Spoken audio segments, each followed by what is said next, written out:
So this could be a short video because I really don't do this again.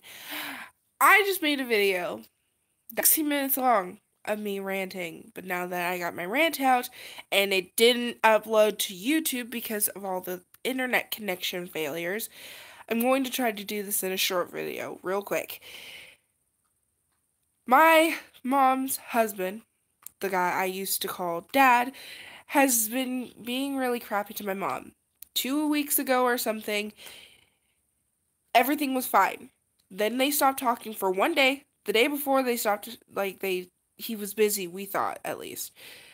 The day before that, they talked all day, loved yous, they were cutesy. It was, it was adorable, actually.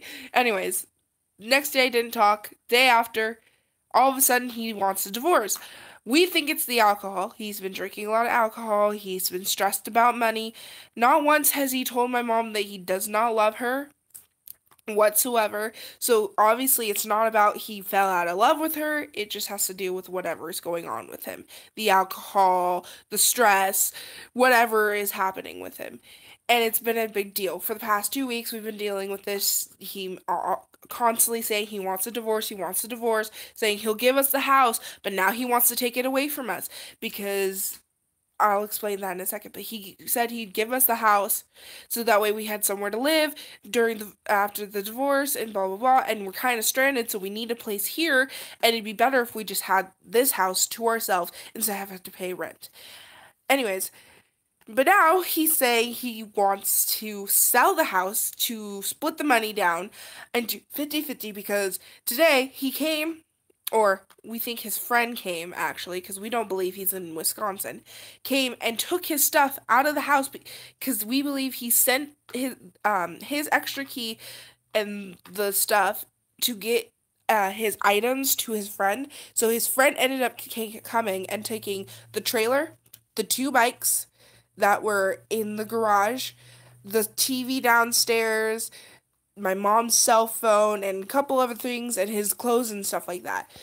My mom ended up calling the cops because we believe, he is not in Wisconsin, which means somebody came into our house without permission and stole our stuff.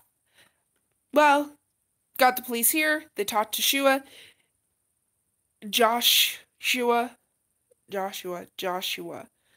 He does not even deserve a nickname.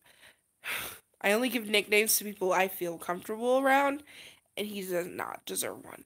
Anyways, they called him. He said that he gave his friend permission, which pretty much means the cops couldn't do anything. Even if he's not in Wisconsin, he's allowed to delegate to a friend to grab his stuff because they are married. If they weren't married, it would have been a different story, but they are married, so now we're stuck with the fact that he stole all this stuff that some of it wasn't even his. First off, one of the bikes is supposed to be my mom's because he said he'd give her that bike. Not only does she have she'll eventually have it, but she just needs to take the test. That's it. She's been busy with work, so we haven't had a chance. If she takes the test, she has her motorcycle license. He doesn't even have his yet. So technically, he can't even drive one of the motorcycles legally. He'd be doing it illegally. Anyways, so he took the bikes and now says he wants to keep them both, but she wants her bike back. She doesn't care that he took his. We want her bike back. Then we want her phone back. And then we want all the keys to the house because we don't want him trying to break in and taking other stuff. Also, he doesn't have any other things for things that he shouldn't have. Like, he doesn't even have the titles. But anyways, it's a whole deal, and it's just frustrating. I also mentioned in my last video that I felt betrayed because I do these videos for myself, not others, because I like to vent and I want to write, but my hands cramp too much because I can't. Yeah, I'm better at typing, honestly. So these videos actually help because then I can just be verbal and think through things. And I mentioned that I felt betrayed because I don't open myself up that deeply, I should say. I'm a very open, I trust a lot of people, whatever.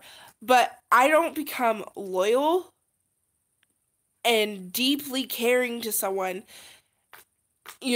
so invested in that person that I feel uncomfortable enough to let them take care of me. I don't usually become that way. And if I do, it means I'm really can I'm really trusting you, really connected, really believing, and one of those deep bonding moments. It's part of the reason why I would say I would call him dad for a while. I don't call him that now, but I don't even I didn't even like calling my biological dad. It's Here comes my mom, but it's a whole deal. So the fact that I did call him dad was a huge thing, and it's just feels like a betrayal that he all of a sudden he wants to abandon us after 3 years. For a year and a half, almost 2 of those years, I didn't even bring myself to call him dad. I always called him my mom's husband, my stepdad. Not even called him my stepdad until almost that year and a half mark. So it's frustrating, and I'm emotionally hurt. I actually did cry in the other video. I usually never cry, and the fact that I cried tells you a lot about my feelings about what is happening. I'm gonna cry again. And it just hurts, you know? He's doing this for stupid reasons. It's not like it's legitimate reasons. If it was like he did not love my mom, okay, that makes sense. But it's over money? Excuse me?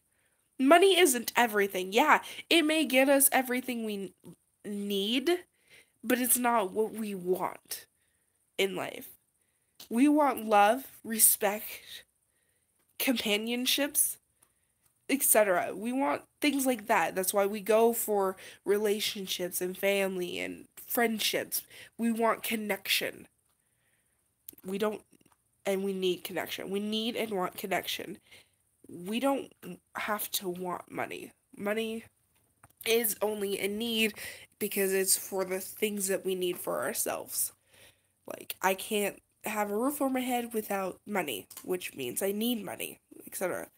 But that's just my opinion. So, yeah, I'm gonna leave that there. I'll try to update you when life gets interesting again or there's a conclusion to this.